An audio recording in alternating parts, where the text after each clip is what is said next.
In today's video, I'm going to teach you how to add Google Tag Manager to Squarespace. This process can seem a bit daunting at first, but I'm here to make it as simple and straightforward as possible.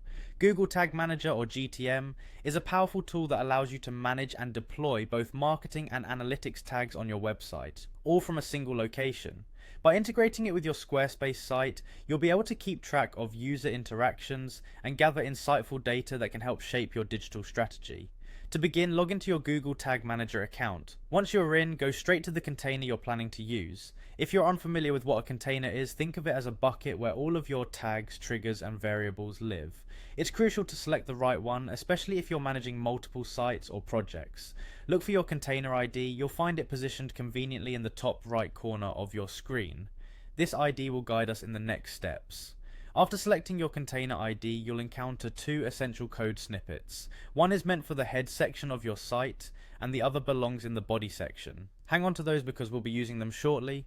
Next, you'll want to log into your Squarespace account and locate the particular website where you want to add GTM. Navigate over to your website settings. Once you're in, use the search function to find code injection. This is the magical place where we'll be inserting our GTM codes to make this integration happen. As you enter the code injection area, focus on two specific fields, the header and the footer. Now head back to your Google Tag Manager and copy the GTM header code snippet. Carefully switch back over to Squarespace and paste the header code into the corresponding header field. Pay close attention to the formatting here. Any mistakes might cause issues down the line. Now it's time for the body snippet. Return to your GTM account, copy the body code, and bring it back to paste into the footer field on Squarespace.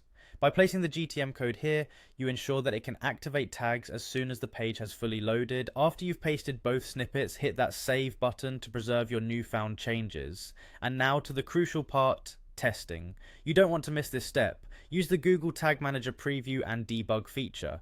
This powerful tool allows you to see if your tags are indeed firing correctly on your live website. It works as your personal behind-the-scenes detective, ensuring everything is performing as it should be. There you have it, a straightforward guide to adding Google Tag Manager to your Squarespace website. Now you'll have the foundational setup needed to seamlessly track and manage your site's analytics. Happy tagging?